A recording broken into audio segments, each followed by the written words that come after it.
ఓం శ్రీ విఘ్నేశ్వరాయ నమ. అందరికీ నమస్కారం. జామీ ప్రేమ్స్ యూట్యూబ్ ఛానల్కి సాదర స్వాగతం.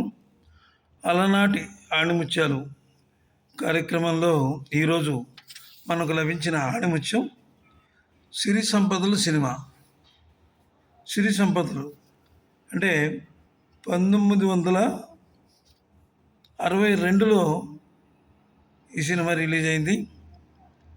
అగ్రదర్శకులు పి. పుల్లయ్య గారు దర్శకత్వంలో పద్మశ్రీ పిక్చర్స్ వారు నిర్మించినటువంటి అందరూ మెచ్చిన చక్కటి కుటుంబ కథా చిత్రం ఇది సిరి సంపదలు.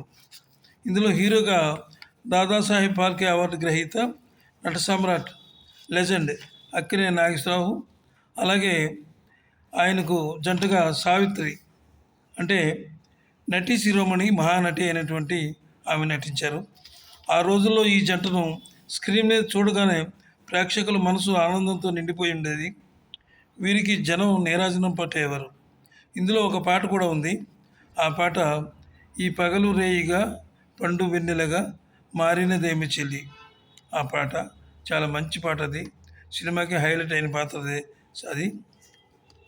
ఇందులో ఈ పాట గురించి, ఈ సినిమా గురించి సంగీత విశ్లేషణ, సాహిత్య విశ్లేషణ చేయడానికి ప్రయత్నం చేస్తాను. ఈ వీడియో పూర్తిగా చూడండి. ఆసక్తికరమైన అంశాలన్నీ చివరిలోనే ఉన్నాయి. వీడియో నచ్చితే ఒక లైక్ ఇచ్చి సబ్స్క్రైబ్ చేసి మీ మిత్రులకు షేర్ చేయండి. ఈ పాట రాసిన వారు అంటే ఆత్రేయ గారు రాశారు. అయితే ఈ సినిమాలో నాగేశ్వరరావు గారు చాలా అద్భుతంగా, ఇది ఒక డిఫరెంట్ రోల్ అనమాట. చక్కటి రోల్ ఇది. ఈ రోల్ చాలా అద్భుతంగా ఆయన చేశారు. ఆ సినిమా వల్ల ఈయన వల్ల అదే రకంగా సావిత్రి గారు కూడా ఇందులో ఎంతో అద్భుతంగా నటించారు. ఈ జంటను అసలు చూడముచ్చటగా ఉండే జంట అని చెప్పి అందరూ అనుకునేవారు అనమాట. ఆ రోజుల్లో చాలా సినిమాలు వచ్చాయి వీరి. ఈ పాటలోని ఇక ఈ పాట గురించి చెప్పాలంటే సాహిత్యం గురించి చెప్పాలి. పాట సాహిత్యం ఎలా ఉందంటే ఇందులో ఆత్రేయ గారు అందరికీ తెలిసిన వారే. ఆత్రేయ గారు అంటే ఇక మనసు కవి అంటారు ఆయన్ని. ఆత్రేయ గారు ఈ పాట రాశారు. ఆత్రేయ గారు అసలు ఆ పాటలోని పల్లవిలో, ఎత్తుగడలోనే పాట మొత్తం అర్థమైపోతుంది. ఎలాంటి పాటలు ఆయన రాయాలన్నా ఆత్రేయ గారికే చెల్లింది.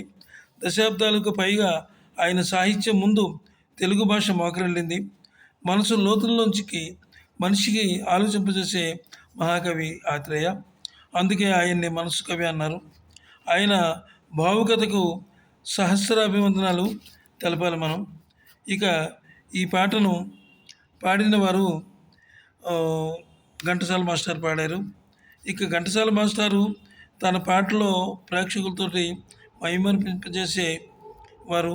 అలాగే జానకి గారు కలిసి పాడారు. ఈ పాటని గానం చేశారు.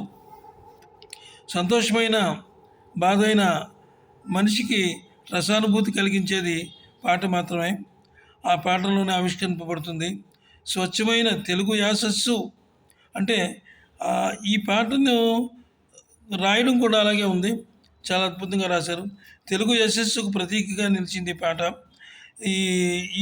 ఈ విధంగా ఈ పాటను ఎన్నుకున్నారు. సినిమాలో కూడా చాలా అద్భుతంగా వచ్చింది ఈ పాట. ఇక మధుర గాయని సరస్వతి పుత్రిక ఎస్ జానకి పాట పాడారు. సింగర్కు క్లాసికల్ టచ్ ఉండాలి, అప్పుడే పాట మంచి అద్భుతంగా ఉంటుంది. అందులో రాగంలో వంపులు, రాగ లక్షణాలు, సంగీతం సరిగమలు అన్నీ అర్థమవుతాయి. ఈ పాట చాలా అద్భుతంగా జానకి గారు పాడారు. ఇక సంగీతం విషయానికి వస్తే మాస్టర్ వేణు సంగీతాన్ని సమకూర్చారు. అద్భుతమైన బాణీలు కట్టారు. సంగీతానికి సరైన నిర్వచనం చెప్పి సప్త స్వరాలకే సున్నితత్వాన్ని నేర్పినటువంటి రాగాలు అనుసంధానం చేసి మృదు మధురమైన రాగాలతో వేల పాటలను కంపోజ్ చేశారు ఆయన. అంటే ఆయన ప్రతి పాట కూడా సూపర్ హిట్ అయింది ఆ రోజుల్లో. మాస్టర్ వేణు గారు అంత గొప్పగా చేశారు. అయితే ఈ వీడియో మీకు నచ్చినట్లయితే కనుక తప్పకుండా లైక్ చేయండి. లైక్ చేసి సబ్స్క్రైబ్ చేసి మాకు సపోర్ట్ చేయండి. అందరికీ నమస్కారం. సెలవు.